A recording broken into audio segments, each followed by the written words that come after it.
আমার বাহিরের ঘর জ্বালিয়েছো, আমি কিছুই বলিনি। এবার তোমার ভেতর জ্বালিয়ে আমার ক্ষততে মলম লাগিয়ে তা আমি নিরাময় করে নিলাম।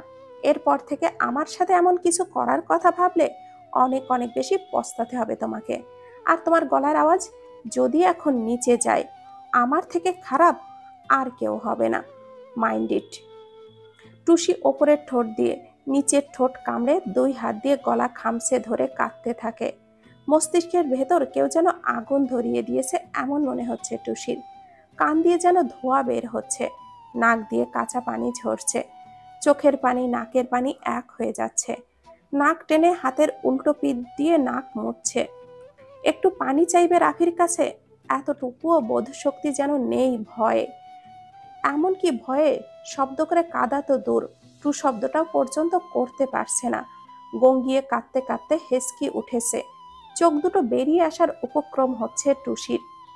রাফি টেবিলের ওপর থেকে জগটা এনে টুসিকে দিতেই সো মেরে জগটা নিয়ে পানি খেতে থাকে টুসি। এমনভাবে পানি খায় যা মুখের থেকে পানি বাহিরেই বেশি পড়ে। জগের পানি শেষ হলে টুসি দুই হাত দিয়ে কান মুখ চেপে ধরে ওয়ালের সাথে পিঠ ঠেকিয়ে বসে গুঙ্গিয়ে গুঙ্গিয়ে কাঁদতে থাকে। এটা দেখে রাফি কিছুটা বিদ্রূপ করে বের হয়ে আসে রুম থেকে। বাইরে থেকে দরজাটা লক করে সোজা নিচে কিচেনে চলে আসে রাফি। রুবি রুনা কুটনো কাটা বাটনা বাটা এসব নিয়ে ব্যস্ত, রান্না বসিয়েছে মাত্র।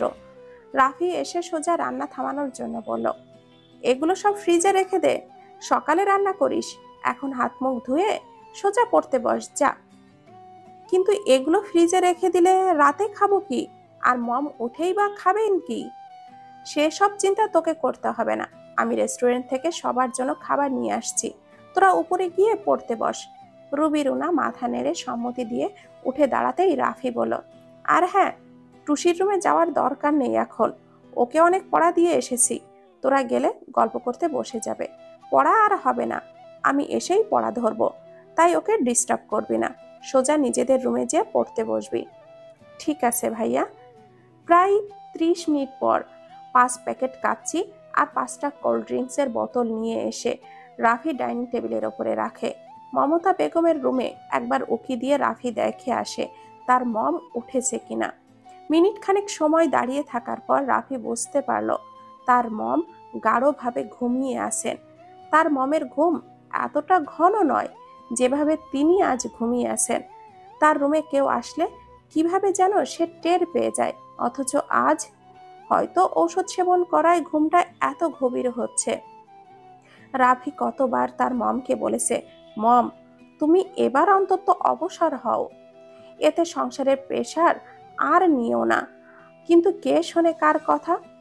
যদিও রাফি একটা বেসরকারি কোম্পানিতে চাকরি করে, তবে এই সংসার এর দায়িত্ব সে অনায়াসে নিতে পারে, প্রয়োজনে আরো বেশি পরিশ্রম করবে তবুও।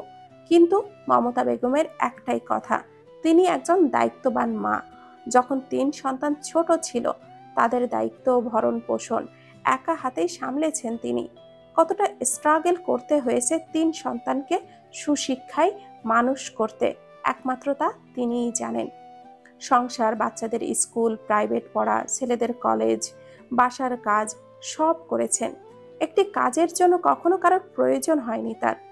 জীবন যুদ্ধে কত বাধা এসেছে, সব কিছু তোয়াক্কা করে তিনি আজ এই পর্যন্ত এসেছেন।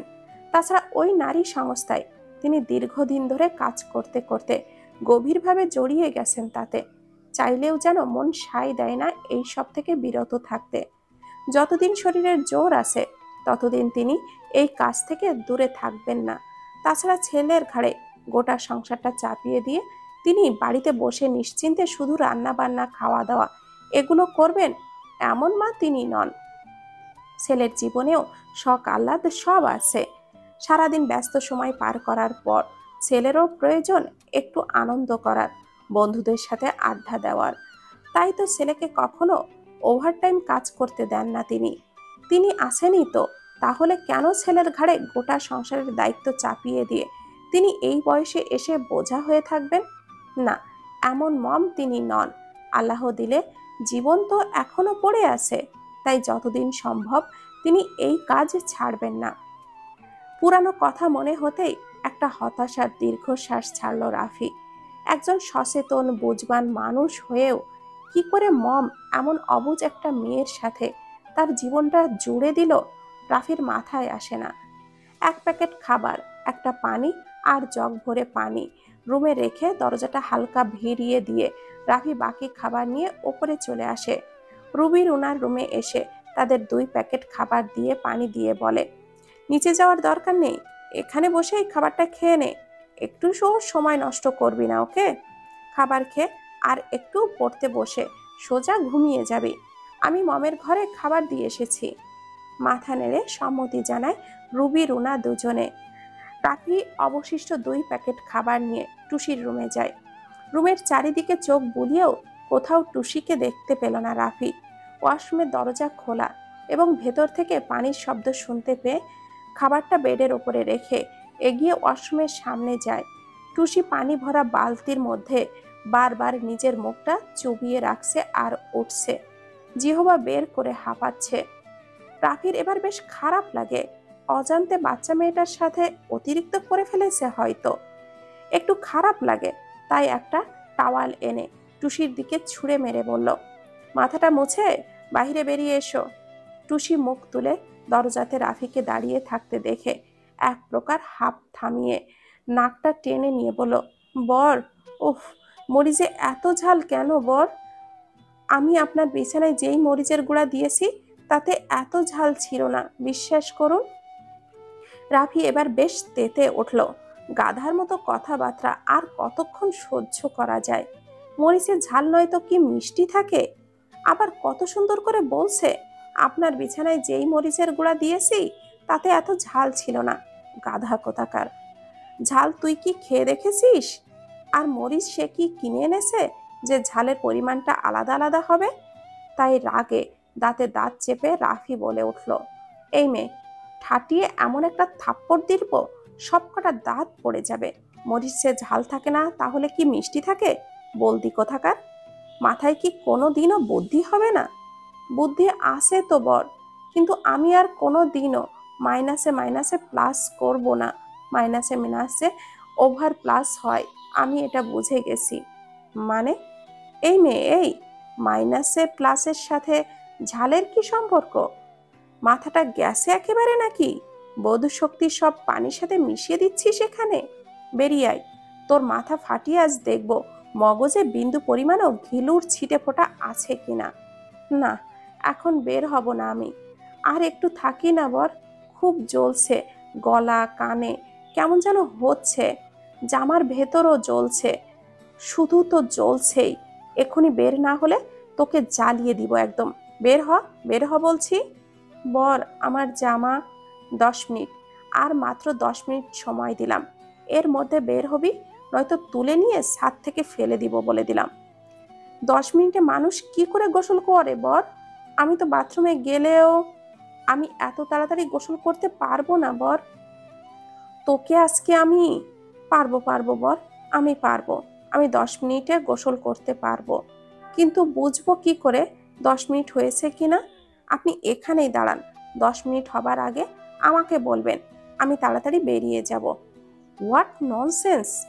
আমি বাথরুমের সামনে দাঁড়িয়ে তোমাকে পাহারা দিব? আমাকে কি তোমার বডিগার্ড মনে হয়, স্টুপিড? তাহলে দেয়ালের থেকে ঘড়িটা পেড়ে নেন। দাঁড়া। রাফিকে তেড়ে আসতে দেখে টুসি ফট করে বাথরুমের দরজাটা লাগিয়ে দিল ভেতর থেকে। মুখের উপরে দরজাটা এইভাবে বন্ধ করায় আরো এক ঝাঁক বকাঝকা দিল। ক্ষান্ত হলো রাফি, কিন্তু ভেতর থেকে কোনো সাড়া শব্দ নেই। এই ফাঁকে রাফি নিজের ঘর থেকে ছোট কোল্ড ড্রিঙ্কসটা ফ্রিজ থেকে একটা ফ্রিজে একটু আইস নিয়ে আসে টুসির জন্য। মেয়েটা এমন অবস্থা দেখে ভীষণ খারাপ লাগছে রাফির। রাগের বশে সেও এমন কাণ্ড করে বসবে বুঝতে পারেনি। অতিরিক্ত খারাপ লাগার পরও রাফির মস্তিষ্ক বলছে ঠিক হয়েছে। একটু আগে যেই মেয়েটার সাথে এত বড় একটা ঘটনা ঘটে গেল, তবুও বিন্দু মাত্রও হেলদোল নেই এই বিচ্ছু মেয়েটার মাঝে। সমানে মুখের বুলি ফুটিয়েই চলেছে। 9 মিনিটের মাথায় টুসি ওয়াশরুম থেকে বের হয়। রাফি হাতঘড়ি দেখছিল তখন। টুসির চোখ মুখ লাল হয়ে গেছে, ঠোঁট দুটো ফুলে ফুলে উঠেছে। এটা দেখে রাফি বলল, আইসক্রিমটুকু শেষ করে প্যাকেটের খাবারটা খেয়ে নাও, দেখবে একটু ভালো লাগবে। টুসি মাথাটা কাত করে ঠিক আছে বোঝালো। ফ্রিজে আনা আইসক্রিম শেষ করে প্যাকেটের দিকে তাকিয়ে রাফিকে জিজ্ঞাসা করলো, এতে কি আছে বর? কত সুন্দর গন্ধ আসছে, আমি একটু খুলে দেখবো? প্যাকেট ধরে খেতে বলেছি তোমাকে আমি, প্যাকেট খুলে দেখবে তারপর না খাবে, ইডিয়েট একটা। টুসি প্যাকেটটা খুলে বড় মাংসের টুকরাটা, ডিম আর সালাদ দেখে খুশিতে বাকবাকুম হয়ে যায়। এই বয়সটা এমন মাংস পেলে আর কিছুই লাগে না। টুসির অবস্থাও তাই হয়েছে। ডিমটা তুলে এক গালে টকবক করে খেয়ে নেয়, তারপর রাফিকে বলে, এই বর, দুটো প্যাকেটই কি আমার জন্য? রাফির চোখে মুখে সিরিয়াস ভাব হেনে ভুরু কুচকে মনে মনে ভাবে, বলে কি মেয়েটা, এইটুকুন একটা মেয়ে ফুল 2 প্যাকেট কাচ্চি বিরিয়ানি খেতে পারবে? সিরিয়াসলি? ফুল প্লেট কাচ্চি এখানে, খেতে পারবে 2 প্যাকেট? হুম, খুব পারবো। এখন এটা খাবো, 1 ঘন্টা পর আরেক প্যাকেট খাবো। এখনই খেতে পারতাম বর, কিন্তু অনেক পানি খেয়ে ফেলেছি তো, এর জন্য এখন আর খেতে পারবো না। মানে এইটুকু পেটে এত খাবার কেমনে ধরাবে মেয়ে? মানে ওটা পেট না পটলা? রাফির মাথায় আসছে না। কৌতূহলটুকু নিজের মধ্যে রেখেই রাফি বলল, ঠিক আছে, খেতে পারলে খাও, সমস্যা নেই, পেট খারাপ না করলেই হলো। আমি মেডিসিন এনেছি, খাবারের পর খেয়ে নিও। আচ্ছা বর, ওইসব ঔষধ ফৌষধ আমি খেয়ে নেব। আপনি এবার আপনার ঘরে যান, আজকে আর পড়তে বসবো না। লোভাতুর দৃষ্টি প্যাকেটে রেখে বলল, আমি খাবো এখন। আপনি যেভাবে তাকিয়েছেন আমার পেটটা না ফুলবে। সিরিয়াসলি? রাতটা রাফি না খেয়ে পার হলো। এমন বিচ্ছু মেয়ে সে জীবনে দুটো দেখেনি। খাবারগুলো সে এনেছে, অথচ তাকেই কথা শোনাচ্ছে এই মেয়েটা। ভাবা যায় কি সাংঘাতিক বিচ্ছু এই মেয়ে। কেটে গেছে আরো কয়েকটা দিন। অফিসের কিছু কাজ বেড়ে যায় রাফির, তাই তো তার কিছু কপি নিয়ে বাসায় ফিরে আসে রাফি।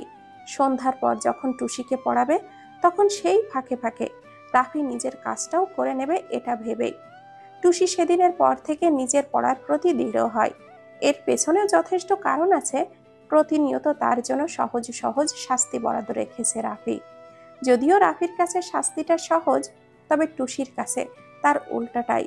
পড়া না পারলে লজ্জা দেওয়ার জন্য সবাইকে কান ধরানো হয়, কিন্তু এই মেয়ের মাঝে যে লজ্জার লটাও নেই তা রাফির বুঝতে খুব একটা সময় লাগেনি।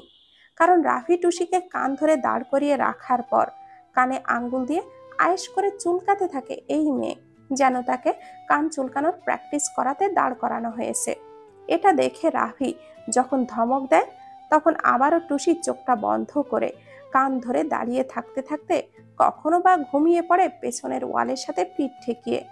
ল্যাপটপ থেকে চোখটা সরিয়ে রাফি টুসির দিকে তাকাতেই যখন দেখে টুসি দাঁড়িয়ে দাঁড়িয়ে ঘুমিয়ে গেছে, রাফির ধমকের শব্দটা পুরোপুরি মুখ থেকে বের হবার আগেই ধপাস করে টুসি নিচে পড়ে যায়। এমনটা একদিন নয়, পরপর 2 দিন হয়েছে। তাই রাফি কান ধরে দাঁড় করিয়ে রাখাটা চেঞ্জ করে টুসির 2 হাত মেলে এক পা উঁচু করে ঈগল পাখির মতো করে দাঁড় করিয়ে রাখে। এতে করে লজ্জা নয়, কষ্টটা দিয়ে টুসির থেকে পড়াটা আদায় করে নেয় রাফি। প্রথম কয়েক মিনিট টুসির এই শাস্তিটা মজার মনে হলেও যখন 2 হাত সহ পা অবশ হয়ে আসে, চাইলেও হাতটা একটুও নামানো তো দূর, নাড়াতেও দেয় না রাফি। এক পায়ে ভর দিয়ে অনেকক্ষণ দাঁড় করানোর ফলে পাটা অসাড় হয়ে যাওয়ায় তাই একটু ঘুরিয়ে অন্য পা ফেলতে চাইলেও রাফি ফেলতে দেয় না। কিছু থেকে কিছু হলেই পুরোটা সময় দাঁড়িয়ে পড়তে থাকে। হাতের লেখা সুন্দর না হলে দাঁড়িয়ে দাঁড়িয়ে তাকে পুরো পড়াটা এক হাতের ওপরে খাতা রেখে অন্য হাত দিয়ে লিখতে হয়। এতে করে হাতের লেখা আরো অসুন্দর হয়। রাফি তখন আবারও লিখতে দেয়। এমন সব শাস্তি ভোগ করতে করতে এক প্রকার কান্না করে দেয় টুসি। কান্না করেও খুব একটা লাভ করতে পারে না টুসি মমতা বেগমের কাছে। টুসির এসে এসে কিছু বলতে গেলেই রাফি সাপ সাপ বলে দেয়, যদি তিনি এই বিষয়ে কোনো কথা বলে তাহলে রাফি টুসিকে পড়াতে পারবে না। তখন থেকে টুসি পণ করে নেয়, এবার থেকে প্রতিদিনের পড়া সে প্রতিদিনই করবে। গতকাল রাতে টুসি, রুনা, রুমা এরা তিনজন মিলে রাতে পড়ার সময় 3.5 ঘন্টা ধরে হরর মুভি দেখেছে। হরর মুভি দেখার পর রুবি আর রুনা ভয়ে সে যে নাজেহাল অবস্থা। এটা দেখে টুসি মিটমিটিয়ে সে কি হাসা। সব মিলিয়ে টুসি সারাটা রাতই যেন সেই ধ্যানেই মগ্ন হয়, আর পড়ায় মন বসাতে পারেনি।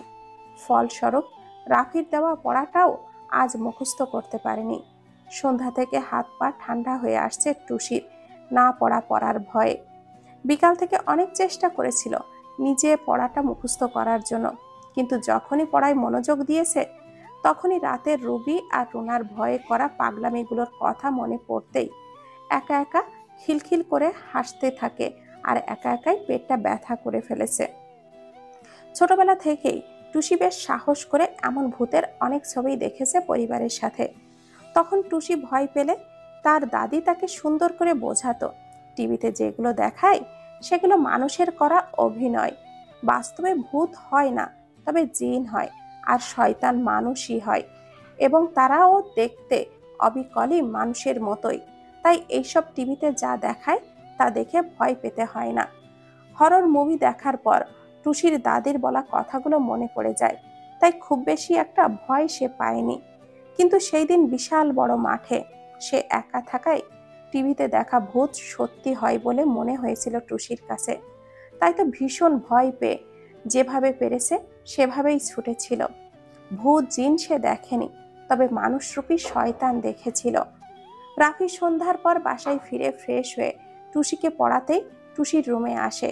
এসে রোজকার মতো টুসিকে রিডিং টেবিলে বসে থাকতে দেখে লম্বা পায়ে এসে সেও পাশের চেয়ারটা টেনে বসে। আগামীকাল অফিসের একটা গুরুত্বপূর্ণ প্রেজেন্টেশনের জন্য কিছু ফাইল ঘাটাঘাটি করতে হবে তাকে। খুব সিরিয়াস ভাব নিয়ে টুসিকে লেখা দিয়ে সেটা করে রাফি। রাফির সিরিয়াস ভাব দেখে টুসি কিছু ঠাউর করতে পারল না যে রাফি রেগে আছে নাকি ভালো মুডে আছে। তবে টুসি খুব ভালো করেই জানে তার বর যেই মুডেই থাকুক না কেন তাকে ছাড় দেওয়ার পাত্র সে নয়। কিন্তু আজ সে না করেছে পড়া আর না করেছে লেখা, তাই শাস্তিটা অন্য দিনের তুলনায় কি হবে টুসি বুঝতে পারছে না। তাই শাস্তি পাওয়ার ভয়ে থরথর করে কাঁপতে থাকে টুসি। রাফি ল্যাপটপটা বের করে টুসিকে একটা প্যারাগ্রাফের কিছু অংশ লিখতে বলে, নিজের কাজ করতে থাকে। তখন মিনিট 5 পর টুসি বলে, এই যে বর, আমি একটু ওয়াশরুমে যাই, আসলে আমার না রাফির চোখটা খিচে তাকায় টুসির দিকে। বাথরুমে যাবে বললেই হয়, কি করতে যাবে সে কি জিজ্ঞাসা করেছে? স্টুপিড কোথাকার, মনে মনে বলল রাফি। রাফির এমন চাহনি দেখে টুসি ফট করে বলে, এক্ষুনি চলে আসবো বর, এক্ষুনি, মানে যাব আর আসবো, গো। রাফি ফাইল চেক করা শেষ প্রায়। রাফি এতক্ষণ নিজের কাজে এতটাই মগ্ন ছিল যে সময় পেরিয়ে রাত 9টার ঘরে ঘড়ির কাঁটা পৌঁছে গেছে। এতক্ষণ সে রাফি খেয়াল করেনি। সামনে তাকিয়ে টুসির খাতা চাইবে, তখনই খেয়াল করে টুসি সেখানে নেই। অবাক হয়ে যায় রাফি, আবারও বাথরুমে গেছে, একবার বলবে না? মেয়েটার সাহস দিন দিন বেড়েই যাচ্ছে। মনে মনে এক ঝাঁক বকা দিল রাফি টুসিকে। ল্যাপটপটা বন্ধ করে টুসির লেখার খাতাটা হাতে নিতেই দেখে পুরো খাতার পৃষ্ঠা শূন্য, মানে কিছুই লেখা নেই। হাত ঘড়ির দিকে তাকিয়ে দেখে 9:22। সে যখন এই রুমে আসে তখন ঘড়িতে 7:22 বেজেছিল, আর তো এখন 9+।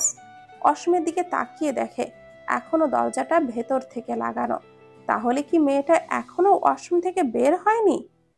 কিছু হলো নাকি আমার মেয়েটার? রাফি চিন্তায় পড়ে যায়। উঁচু গলা দিয়ে ডাক ছোড়ে রাফি টুসুকে, এই মেয়ে, এতক্ষণ লাগে বাথরুম করতে? ভেতর থেকে কোনো আওয়াজ এলো না। এটা দেখে রাফি আবারও বলল, কি হলো, কথা বলছো না কেন?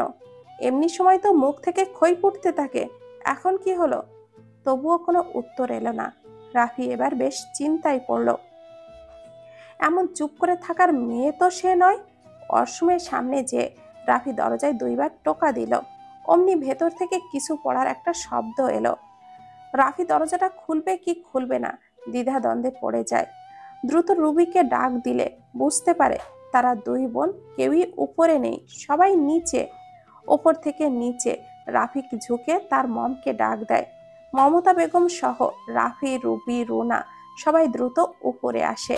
সহসায় বিচলিত হয়ে মমতা বেগম টুসির দরজায় টোকা দেয়।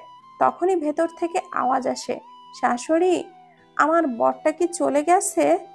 মমতা বেগম মুহূর্তেই থমকে যায়।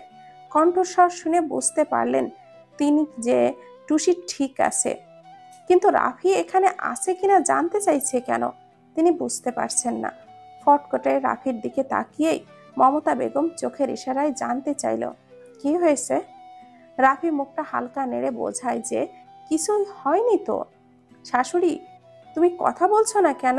আমার বরটা কি চলে গেছে? উনি চলে গেলেই আমি দরজাটা খুলবো, নয়তো আমি আজকে সারা রাতেও এই দরজা খুলবো না। রাফি কটমট করে তাকায় মমতা বেগমের দিকে। মমতা বেগম অসহায় মুখ করে তাকায় রাফির দিকে। রাফি এগিয়ে এসে দরজায় হাত দিতেই মমতা বেগম রাফির হাতটা থামিয়ে দেয়।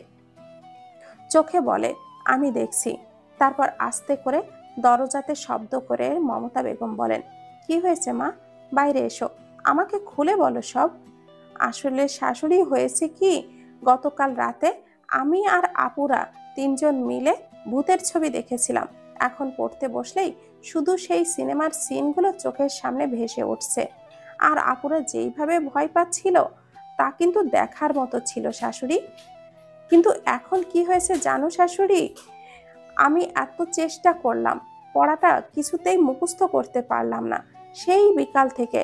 আর আমার ওই পচা বরটা পড়া না পারলে আমাকে আস্ত রাখবে না আমি জানি, তাই ভয়ে আমি বাথরুমে লুকিয়ে আসি। এবার বলো তো, আমার বরটা চলে গেছে কিনা? রুবি, রুনার চোখ দুটো বড় বড় হয়ে যায়। দুইজন একে অপরের চোখের দিকে তাকায়। তারা তিনজন বিকালে টিভিতে দেখছিল ছবিটির অ্যাড, কিন্তু রাত জেগে এমন মুভির ছবি তার মম দেখতে দিবে না কিছুতেই। তাই মমকে না জানিয়ে তারা তিনজন আস্তে করে টিভির সাউন্ডটা স্লো করে মুভিটা এক প্রকার চুরি করেই দেখেছে। আজকাল মমতা বেগমের প্রেশার বাড়তি থাকায় রোজ রাতে ঘুমের ঔষধ খেয়ে ঘুমিয়ে যায়, যার কারণে তিনি অন্য দিনের মতো করে গভীর রাতে উঠে বাচ্চাদের রুমে যেতে পারেন না। এই সুযোগে তারা তিনজনই ছবিটি দেখে। পই পই করে রুবি, রুনা টুসিকে নিষেধ করেছে যেন এই রাত জেগে ছবি দেখার কথা কাউকে না বলে। কিন্তু এই মেয়ে যে এই ছবি দেখতে যে পড়াশোনার লাঠে ওঠাবে তার বিন্দু মাত্র ধারণা তাদের ছিল না। ভাইয়ের কাছে পড়া না পারায় ভয়ে সে সব গটগট করে মুখ থেকে বলে দিবে, এটা তারা একেবারেই বুঝতে পারেনি। ভাইয়ের দিকে তাকিয়েই রুবি, রুনা গলা শুকিয়ে আসছে। রাফি গোমড়া সাপের মতো করে ফুঁসছে। মমতা বেগম বিষয়টা বুঝতে পেরে রুবি, রুনাকে চোখের ইশারায় চলে যেতে বলে। তৎক্ষণাৎই তারা দুজন টুসির রুম থেকে নিজের রুমে চলে যায়। এটা দেখে রাফি তেজে উঠে বলে, মম, এবার কি বলবে তুমি? সারাটা দিন এত পরিশ্রম করে এসে রাতে একটু নিজের মতো করে থাকতে চাই, কিন্তু না, পড়ালেখাকে সিরিয়াসলি নিতে হয়, সেটাও বোঝে না মম। এতটা সময় দিচ্ছি আমি ওকে, কিন্তু কিছুতেই ওর হেয়ালিপনাগুলো আমি বন্ধ করতে পারছি না। তার উপরে ওর বকবক আমার মাথাটা খারাপ করে দেয়। তোমার কি মনে হয় আমার মূল্যবান সময়টুকু নষ্ট করে আমি ওই গাধীটাকে মানুষ করতে পারবো? রাফি, ও বাচ্চা মানুষ, ওকে ওর মতো করে বোঝাতে হবে তোমার। ওর ক্ষমতা 5 কেজি বহন করার, আর ওর কাঁধে যদি তুমি 7 কেজি তুলে দাও ও কি এভাবে সামলাতে পারবে? বরং ওকে সময় দিতে হবে, শেখাতে হবে, চর্চা করাতে হবে। মম, ও বাচ্চা, তাহলে থাকতে দাও না ওকে বাচ্চাদের মতো করে, থাকুক না ও বাচ্চাদের মতো করে। তুমি বা কেন ওকে বড় করতে চাইছো? রাফি, আমার মনে হচ্ছে বাচ্চা নয় ও, বাচ্চা হচ্ছ তুমি। অতটুকুন একটা মেয়ে, তাও তো চেষ্টা করছি, কিন্তু তুমি পণ করে বসে আছো, ওর দ্বারা কিছুই হবে না। একবার ভালোবেসে ওকে বুঝিয়ে চেষ্টা করে তো দেখতে পারো। প্লিজ মম, সারাটা দিন এত পরিশ্রমের পর ক্লান্ত শরীরে আমার এগুলো ভালো লাগে না। যাও নিচে যেয়ে খাবার খেয়ে শুয়ে পড়ো, মাথাটা ঠান্ডা হবে। তোমার সাথে এই বিষয়ে আমি কোনো কথা বলতে চাই না। রাফি আর 1 সেকেন্ডও দাঁড়ায় না, গটগট করে লম্বা পায়ে নিচে নেমে চলে আসে। প্রচন্ড ক্ষেপে আসে আজ সে। মনে হচ্ছে মেয়েটাকে সামনে পেলে আস্ত চিবিয়ে খাবে। টুসি ওয়াশরুমে ঠোঁট ফুলিয়ে দাঁড়িয়ে আছে। তার বরটা যে এতক্ষণ এখানেই ছিল, তাকে কেন কেউ বলেনি? কতবার করে জিজ্ঞাসা করলো, তবুও কেউ কেন বলল না? এই নিয়ে বড্ড অভিমান হলো টুসির। এবার থেকে পড়তে বসলেও, প্রয়োজন হলেও আর এই পচা বরটা আর অসমে যাইতে দিবে না, এটা ভেবেই কান্না আসছে টুসির। বরটা যে তার আজ খুব রেগে আছে, ভেতর থেকে দারুণ ভাবে। সে সেটা বুঝতে পেরেছে, তাই তো এমন রাগ দেখাচ্ছে। 15 বছরের এক কিশোরীকে প্রেমের ফাঁদে ফেলে একদিন ঘুরতে যাবার নাম করে স্কুল ফাঁকি দিয়ে নিয়ে যায় কোনো এক নির্জন জায়গায়। অগত্যা ব্যক্তিটি বিভিন্ন প্রলোভন দেখিয়ে সেই কিশোরীর সঙ্গে শারীরিক সম্পর্কে লিপ্ত হয়। কিছু পেইন কিলার মেডিসিন দিয়ে মেয়েটিকে বাসায় ফিরে যেতে বলে। যাবার আগে এটাও বলে যায়, ঢাকায় ফিরে 3-4 মাসের মধ্যে সে বিয়ের প্রস্তাব নিয়ে বিয়ে করে নিয়ে যাবে মেয়েটিকে নিজের বাড়িতে। নিজের সাথেই হয়ে যাওয়া ঘটনাটা লুকিয়ে রাখে ভয়ে কিশোরীটি। মাসখানেক অতিবাহিত হবার পর মেয়েটির শারীরিক অবস্থার পরিবর্তন আসে। কারণ ছাড়াই বমি, খাবারের প্রতি অনীহা, কোনো খাবারের গন্ধ না নিতে পারা, সবচেয়ে বড় কথা পিরিয়ড বন্ধ হয়ে যাওয়া। সব মিলিয়ে যখন বুঝতে পারে সে কনসিভ করেছে, তখন ঘরে বসে কাঁদতে থাকে। সেই অগত্যা ব্যক্তিকে নিজের কনসিভের কথা জানালে সে অস্বীকার করে এই বাচ্চাটা তার নয়। সে যে মেডিসিন দিয়েছে তাতে কনসিভ করার কথা নয়। ভেতর থেকে ভেঙে পড়ে মেয়েটি। বাসার সবাই জানাজানি হয়ে যায় বিষয়টি। পরিবার থেকে অকথ্য ভাষায় গালিগালাজ, মারধর করতে থাকে মেয়েটিকে। একদিন তো ঘাড় ধাক্কা দিয়ে বাসা থেকে বের করে দেয়। কোথায় যাবে, কি করবে, কুল কিনারা না পেয়ে আত্মহত্যার পথ বেছে নেয় সে। রাতের অন্ধকারে গাড়ির নিচে চাপা পড়তে যায়, কিন্তু সময় মতো ড্রাইভার ব্রেক কষায়। ভাগ্যক্রমে বেঁচে যায় মেয়েটি। ড্রাইভার সহ গাড়ির ভেতরে থাকা ভদ্র মহিলা মেয়েটিকে থানায় নিয়ে যায়। পুলিশ বিষয়টিকে হ্যান্ডেল করে। মেয়েটির থাকার নিরাপত্তা হিসাবে নিয়ে যায় নারী সংস্থায়। এবারেও মেয়েটির দায়িত্ব পড়ে মমতা বেগমের কাঁধে। ইন্সপেক্টর জাফরের সাথে মমতা বেগমের দারুণ ঘনিষ্ঠতা, বহুদিন একসাথে কাজ করার দরুন আলাদা পারিবারিক একটা সখ্যতাও গড়ে উঠেছে। মমতা বেগমকে তিনি গভীরভাবে চেনেন। তিনি কেমন ব্যক্তিত্বের মানুষ তা তিনি খুব ভালো করেই জানেন। তাকে সম্মানও করেন বড় বোনের মতো করে। এমনকি মাঝে মাঝে ছোট ভাই হিসাবে জাফর মমতা বেগমের বাসায়ও এসেছেন, খাওয়া দাওয়া করেছেন। অল্প বয়সে টুসির বিয়ে মমতা বেগমের ছেলের সাথে দেওয়ায় যতটা সাপোর্ট করার দরকার তিনি করেছেন। তাই তো টুসি পুলিশ কেসের সাথে জড়িত থাকার পরও এত বড় সিদ্ধান্ত মমতা বেগম নিতে পেরেছেন ব্যক্তিগতভাবে। টুসির ভালো মন্দ, এমনকি সমস্ত দায়িত্ব যখন মমতা বেগম নিজের কাঁধে নিয়েছেন, তখন তিনি নিশ্চিন্ত টুসির বিষয়ে। তবে মাঝে মাঝে খোঁজ খবর নিতে জাফর সাহেব ভোলেন না। প্রায় প্রতিদিনই মমতা বেগমের কাছে ফোন করে টুসির বিষয়ে খোঁজ খবর নেন। আজ আবারও নারী সংস্থায় তারা একসাথে বসে আছে। 15 বছরের কিশোরীকে নিয়ে তাদের মধ্যে কথা হয়।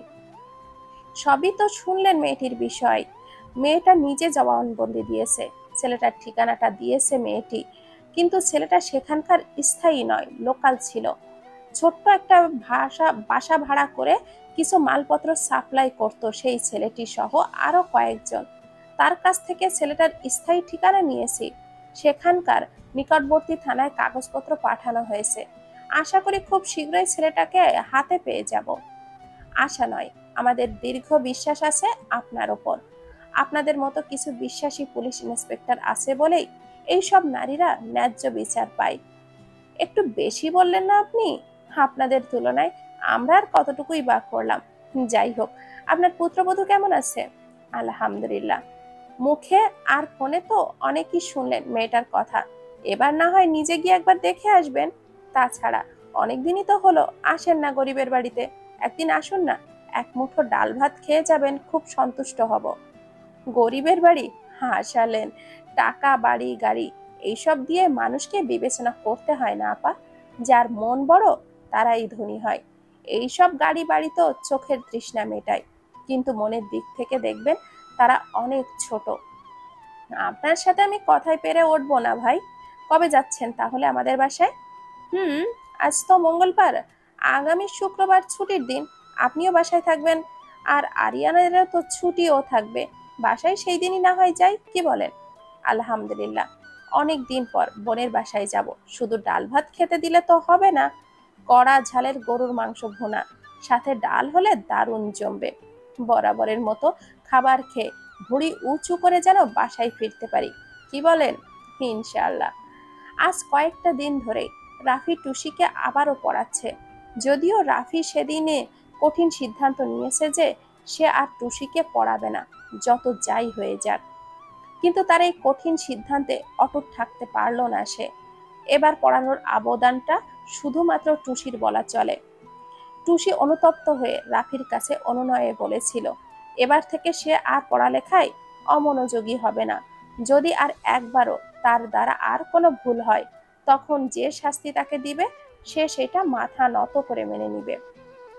রুবি রুনার পরীক্ষার রুটিন দিয়ে দিয়েছে, তারা পড়াশোনায় ভীষণ ব্যস্ত। রুবি বরাবরই একটু ফাঁকিবাজি করতো পড়াশোনায়, কিন্তু এখন আর সেটা করলে তাকে চলবে না।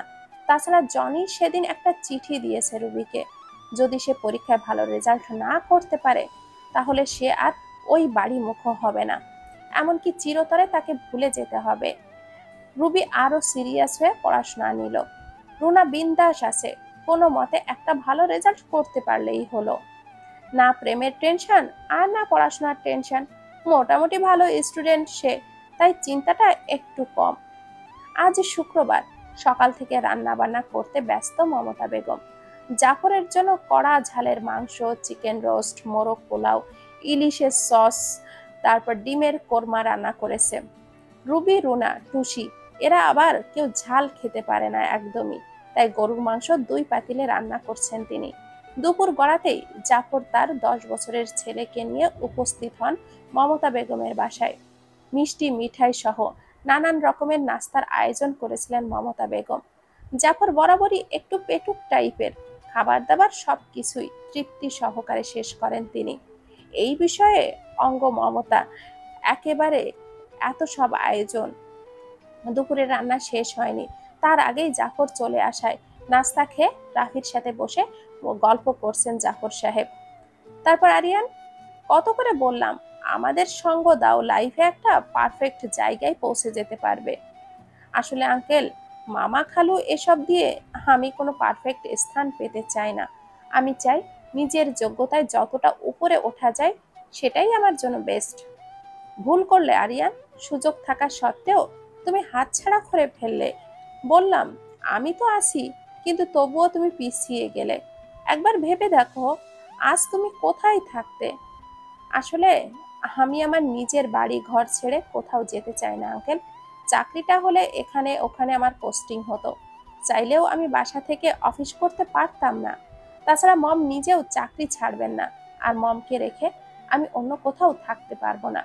ছোটবেলা থেকে মম কিভাবে আমাদেরকে আগলে রেখেছেন সবই তো জানেন আপনি। হুম, এর জন্যই তো জোর করতে পারলাম না তোমাকে। তা কি অবস্থা এখন তোমার? শুনলাম বাইরে থেকে একটা অফার আসছে তোমার। জি আঙ্কেল, গত বছর 7 দিনের জন্য কোম্পানি থেকে অস্ট্রেলিয়া গিয়েছিলাম, সেখান থেকেই অফারটা পেয়েছিলাম। 1 বছর সময়ও দিয়েছে আমাকে নিজের সব কাজ ক্লোজ করে সেখানে সেটেলড হওয়ার জন্য। আলহামদুলিল্লাহ। তাহলে কবে যাচ্ছ?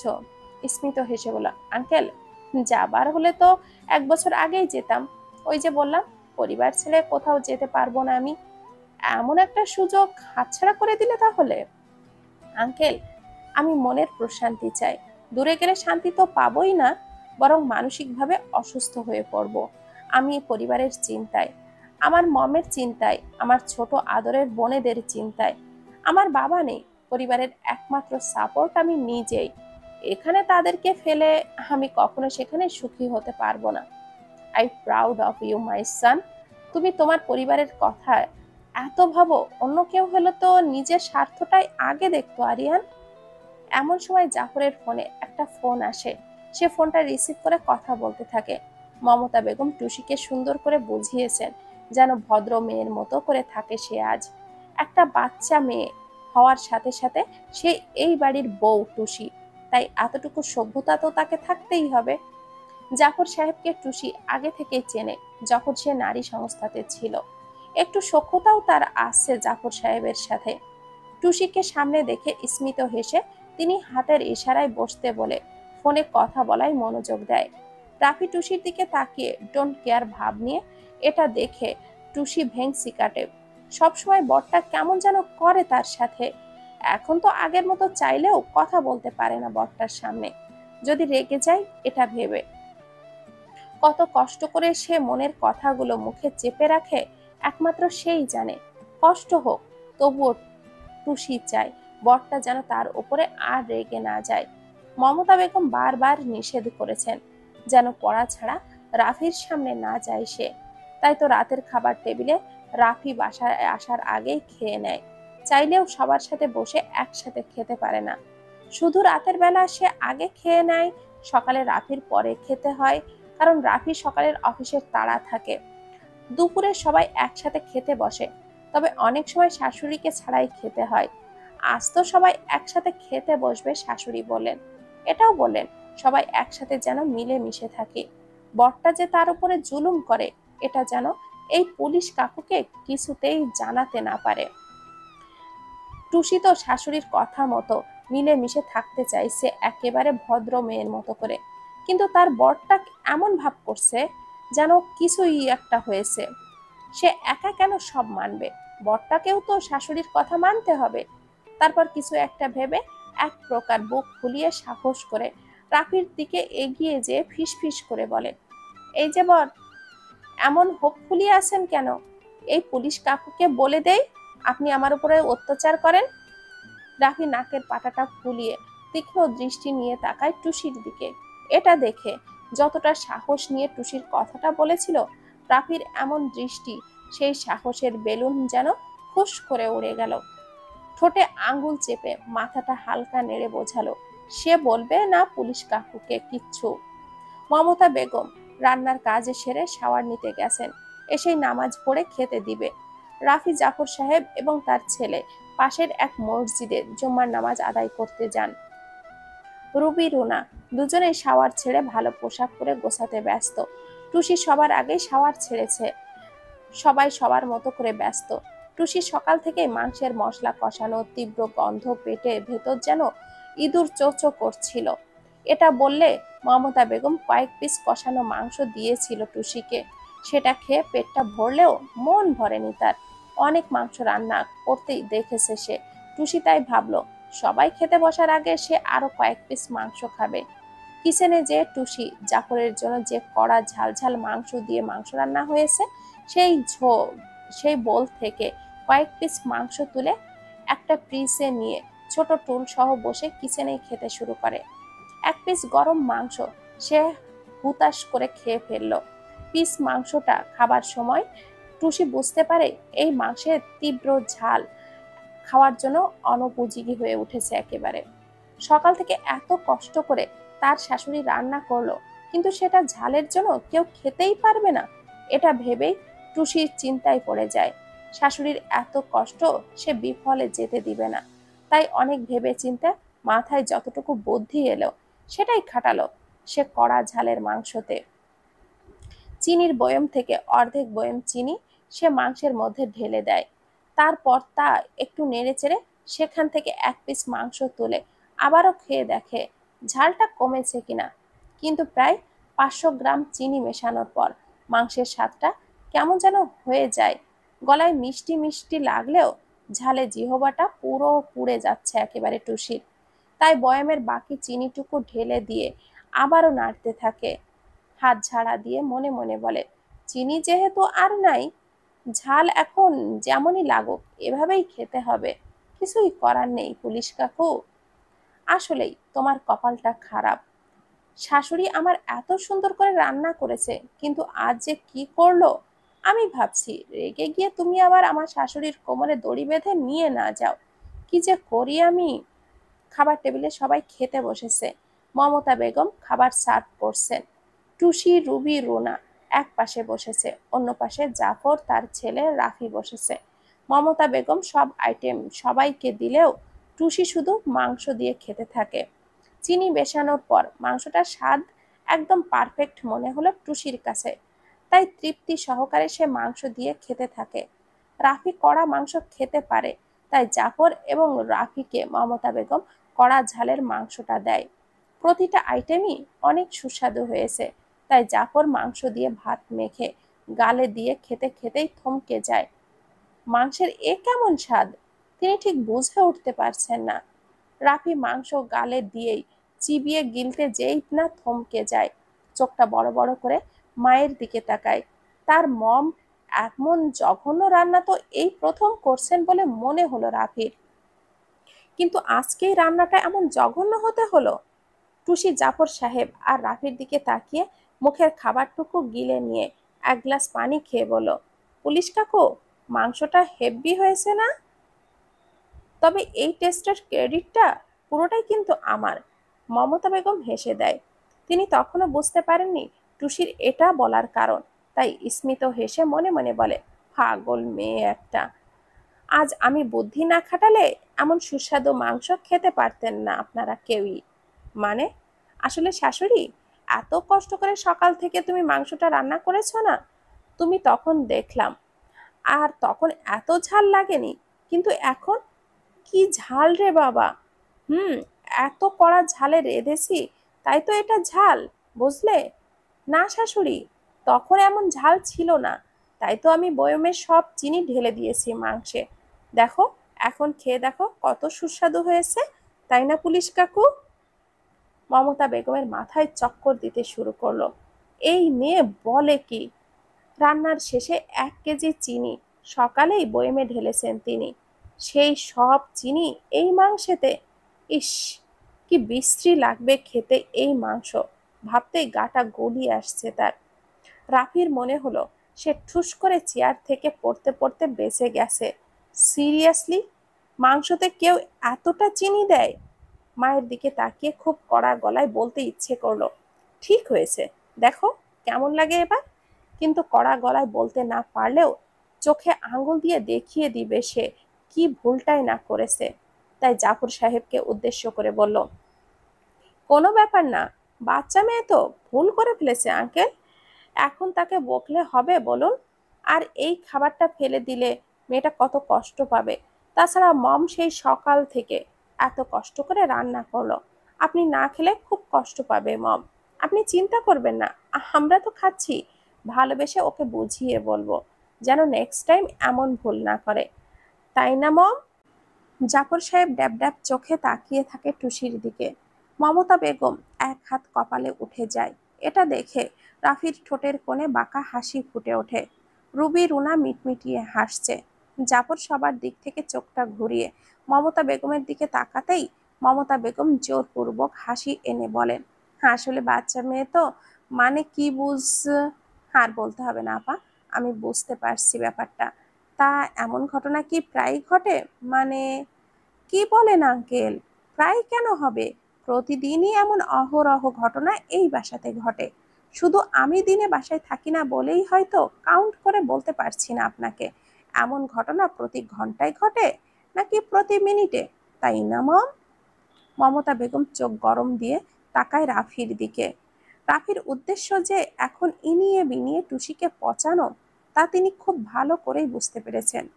রোজকার মতো রাফি আজও টুসিকে পড়াতে বসায়। জ্যামিতি অঙ্ক বুঝিয়ে টুসিকে তা করতে দিয়ে রাফি ল্যাপটপটা খুলে বসেছে। গত বছর অস্ট্রেলিয়া থেকে তাকে যে কোম্পানির জবের অফারের করেছিল, আজ কি মনে করে সেইটা একবার চেক করে। সেখান থেকে আবারও একটা মেইল এসেছে, এতদিন চোখে পড়েনি, তাই সেটা চেক করছে রাফি। এমন সময় নোটিফিকেশন বেজে উঠল। বন্ধু মহল থেকে একটা মেসেজ এসেছে। সেটা সিন করে দেখে সেখানে লেখা আছে, সুন্দরী রমণীকে প্রত্যাখ্যান করার পর জনি আবার নিজের দেবদাস সেজে পার্বতী পার্বতী করে ঘুরে বেড়াচ্ছে। এই রহস্য উন্মোচন করতে আপ্রাণ চেষ্টা চালিয়েও কোনো কুল কিনারা খুঁজে পাওয়া যাচ্ছে না।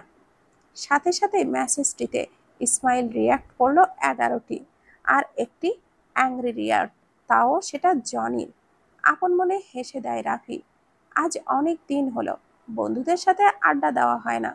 সেদিনের ডিনারে রাফির ওইভাবে চলে যাবার পর কেন যেন রাফির সাথে আগের মতো ফ্রি হয়ে বন্ধুরা কিছু বলতে পারেনি। আর বলবেই বা কি করে? রাফি সেদিনের পর থেকে আর বন্ধু মহলে আড্ডা দিতে যায়নি। হয়তো সবার উপরে রেগে রাফি বন্ধু মহল থেকে নিজেকে গুটিয়ে নিয়েছে সেই দিনই। কিন্তু হঠাৎ জনি দেবদাস হয়ে ঘুরছে, সেটা কেমন যেন মনে হলো রাফির। মেয়ের এত প্রশংসা করলো সেদিন, যে বিয়ের তারিখ পর্যন্ত ফিক্সড হয়ে যাওয়ায় সেখানে যাওয়ার কথাও ছিল।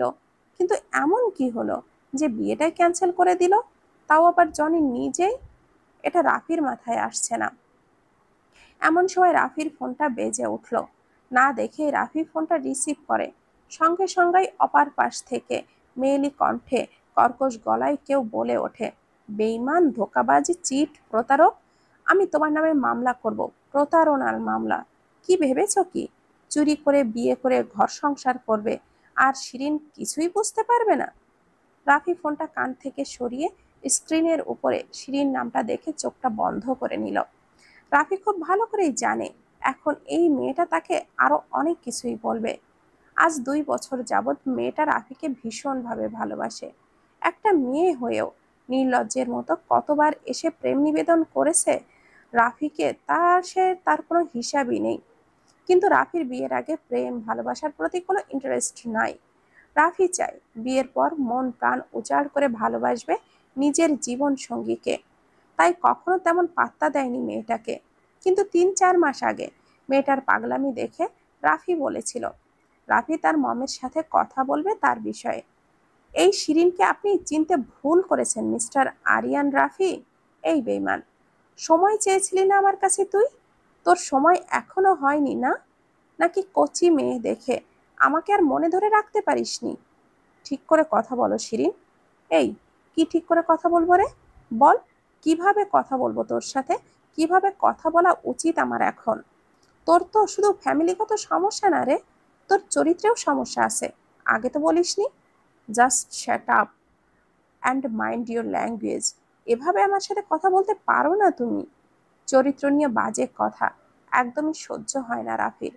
তাই দাঁতে দাঁত চেপে ঝাঁঝালো কণ্ঠে বলল কথাটি। হুঁশ ফিরলে রাফি সামনে টুসিকে নিজের দিকে কেমনভাবে তাকিয়ে থাকতে দেখে সেখান থেকে উঠে নিজের রুমে এসে দরজাটা বন্ধ করে দিল রাফি। একদম ধমকাবে না আমাকে। কি ভেবেছ তোমার ধমকে ভয় পাবো এখন আমি? মোটেও না। আজ আমি চুপ করে থাকবো না, জবাব দিতে হবে আমাকে। কেন করলে তুমি আমার সাথে এমন? কি করেছি আমি তোমার সাথে? কথা দিয়েছি আমি তোমাকে? নাকি আমরা রিলেশনশিপে ছিলাম যে তুমি এইভাবে আমাকে বলছো? পরিস্থিতির চাপে পড়ে এই বিয়েটা আমাকে করতে হয়েছে, দ্যাটস ইট। পরিস্থিতি দেখাচ্ছ তুমি আমাকে এখন? ঠিক আছে, মেনে নিলাম। তুমি তোমার মাকে বলেছো আমার কথা, যে তুমি একটা মেয়েকে ভালোবাসো আর তাকে বিয়ে করতে চাও? ভুল বললে। আমি তোমাকে কখনোই ভালোবাসিনি। তবে আমি এটা বলেছিলাম আমার মমকে বলবো তোমার কথা। যদি আমার মম রাজি হয় তবে তোমাকে বিয়ে করতে আমার কোনো আপত্তি নেই। রাফি, অপমান করছো তুমি আমাকে। আদর্শ ছেলে সাজছো তুমি এখন, তাই না? তোমাদের এই মা ছেলের আদর্শ আদর্শ ভাবটা যদি আমি ঘুচিয়ে না দিয়েছি, আমিও শিরিন নই, এই আমি বলে দিলাম। যা করার তুমি করতে পারো, কিন্তু আমার মমকে নিয়ে একটা বাজে কথা বললে তোমাকে আমি ছেড়ে দেব না। রাফি টুসির রুম থেকে চলে যাবার পর টুসি অনেকক্ষণ থম মেরে গালে হাত দিয়ে বসে থাকে। তারপর কি মনে করে আবারও নিজের লেখায় মনোযোগ দেয়। অনেকটা সময় পার হয়ে গেছে। রাফিকে আর আসতে না দেখে টুসি দ্রুত বিড়াল পায়ে দরজার কাছে এসে দুই পাশের পর্দাটা নিয়ে নিজেকে আড়াল করে পর্দাটা একটু ফাঁক করে মুখ বের করে দেখে তার বরটা কোথায়, আসছে কিনা। কিন্তু চোখটা ঘুরিয়ে নিচে রুবি রুনা আপুর রুমের দিকে, এমনকি পাশে নিজের বরের রুমের পাশে তাকিয়েও দেখলো কোথাও তার বরটা নেই। তারপর পর্দাটা পুরো সরিয়ে ওয়ালের সাথে চেপে চেপে ধীর পায়ে 2 কদম এসে চেক করে বরটা নিজের রুমে আছে কিনা। দরজায় হাত দিয়ে বুঝতে পারলো তার বরটা রুমের ভেতর থেকে দরজাটা বন্ধ করে রেখেছে। মনে মনে বলল, যা বাবা, দরজা বন্ধ, তাহলে কি আজকে আর পড়াবে না? এত কষ্ট করে অঙ্ক করলাম, দেখবে না এই পচা বরটা? হুম, ঢং। 19 থেকে 20 হলেই সবসময় আমাকে বকাঝকা করে, এখন যে নিজে ফাঁকি দিচ্ছে, এর বিচার কে করবে শুনি? দাঁড়ান, সকালেই শাশুড়িকে বলতে হবে যে আমার পচা বরটা না পড়িয়ে ফাঁকি দিচ্ছে। টুসি রুমে এসে দরজাটা ভিজিয়ে দেয়। পিছনে ঘুরে টেবিলের ওপরে রাফির ল্যাপটপটা ওপেন করেই দেখে। চিন্তা করে কিছু, আচ্ছা এই ল্যাপটপটা না টপটপে নাকি অনেক কিছু থাকে, টিভির মতো সব কিছু হয়। রুবি আপু তো বলেছিল। কতদিন সিসিমপুর দেখি না, যাই খুঁজে দেখতে হবে এই টপটপে সিসিমপুর পাই কিনা। 2 দিন পর সকালে মমতা বেগম নারী সংস্থায় অফিস রুমে বসে কিছু পুরানো ফাইল দেখছিলেন। এত বছরে 3টা মেয়েকে নারী সংস্থা থেকে নিজেদের সাধ্য মতো করে সাজিয়ে গুছিয়ে বিয়ে দিয়েছেন। এখনো ভালো মানুষ পৃথিবীতে আছে বলেই এইসব অবহেলিত মেয়েদেরও একটি স্থায়ী ঠিকানা খুঁজে পাওয়া যায়। আলহামদুলিল্লাহ, সবাই খুব সুখে আছে। তার মধ্যে একটি মেয়ের ফুটফুটে একটা ছেলে সন্তানও হয়েছে কয়েকদিন আগে। এখান থেকে গার্ডিয়ান হিসাবে সবাই যাবেন বাচ্চাটিকে দেখতে। অফিস রুমে অনেকগুলো মহিলা বসে আলোচনা করছিল এইটা নিয়ে। এমন সময় 19 বছরের একটা মেয়ে ব্যস্ত পায়ে এসে অফিস রুমের দরজার কাছে এসে নক করলেন। ভেতরে আসতে পারি? অবশ্যই, এসো এসো, ভেতরে এসো। সবার দৃষ্টি মেয়েটির দিকে। তার মধ্যে একজন মধ্যবয়স্ক মহিলা বলল, আসসালামু আলাইকুম, আমি মিসেস মমতা বেগমের কাছে এসেছি। সালামের উত্তর দিয়ে মেয়েটিকে মমতা বেগমকে দেখিয়ে দিয়ে বলল সেখানে যেতে। মেয়েটি এগিয়ে যেতেই মমতা বেগম বলল, বসো। কোনো সমস্যা? মানে কিছু বলবে মামুনি? বলতেই তো এসেছি আন্টি। হ্যাঁ বলো, কি বলতে চাও? এখানে তো নারীদের ন্যায্য বিচার পাইয়ে দেওয়া হয়, তাই না? হুম, অবশ্যই। তাহলে তুমি যেহেতু নারী, সেই হিসেবে আমার প্রতি অবিচার আপনারা করবেন না। নারী সংস্থায় প্রতিটা সদস্য আমরা নারীদের অধিকার নিয়েই কাজ করি। অবহেলিত, ধর্ষিতা, অত্যাচারিত, এমনকি বাল্যবিবাহ, সবাই যেহেতু এই নারী সংস্থা থেকে ন্যায্য বিচার পায়, তুমিও পাবে। এতে বলার কি আছে মা? সবকিছু জেনে শুনেই তো এসেছো। হুম, তাই তো আপনার কাছে এলাম। স্মিত হাসলেন মমতা বেগম এবং চোখ দিয়ে আশ্বস্ত করে বোঝালেন তিনি যে সে ন্যায্য বিচার পাবে। একটা ছেলে আমাকে ধোঁকা দিয়েছে, প্রতারণা করেছে, ঠকিয়েছে।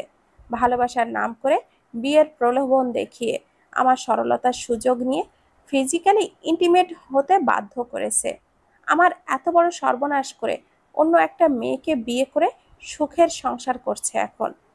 এত বড় অন্যায় করে সে সুখের সংসার করবে আর আমি দুঃখের সাগরে ভাসবো আন্টি? আমার মা নেই, অসুস্থ বাবা, আর আমি বড় ভাই ভাবির কাঁধে বোঝা হয়ে থেকেছি এতদিন। এখন যখন সবাই জানাজানি হয়ে গেছে আমার করা অন্যায়ের কথা, তখন আমাকে ঘাড় ধাক্কা দিয়ে বাসা থেকে বের করে দিয়েছে। আমার কৃতকর্মের জন্য আমার অসুস্থ বাবাকে অবহেলা করছে আমার ভাই ভাবি। আন্টি, পাপ কি আমি একাই করেছি? সে কি অন্যায় করেনি? তাহলে সব সাজা কেন আমি একাই পাবো আর সে সুখে শান্তিতে থাকবে? বলতে পারেন আপনারা? মা নেই বলে কি আমার হয়ে প্রতিবাদ করার মতো কেউ নেই? বলুন না আপনারা, আমি কি করব এখন? এক বোনের বাসায় কোনো মতে ঠাঁই নিয়েছি কাল, যখন সেও আমাকে ছুঁড়ে ফেলে দিবে তখন আমি কি হবে? আমি কোথায় যাব বলতে পারেন আপনারা? অফিস রুমেই সবাই মেয়েটির কান্নাকাটি দেখে আফসোস করছে। সবার দৃষ্টি আকর্ষণ মেয়েটির ওড়নায় মুখ গুজে কেঁদে কেঁদে ভাসিয়ে দিচ্ছে নিজেকে। মমতা বেগম এটা দেখে বলল, তোমার তো ভুল হয়েছে মা। ছেলেটির বিয়ের আগে তোমার তার পরিবারকে জানানো উচিত ছিল। কোন পরিবারের কথা বলছেন আন্টি? ওর পরিবারই তো বাধ্য করেছে ওকে বিয়ে করতে। পরিবারের বিরুদ্ধে যে ও কিছুই বলতে পারেনি আন্টি।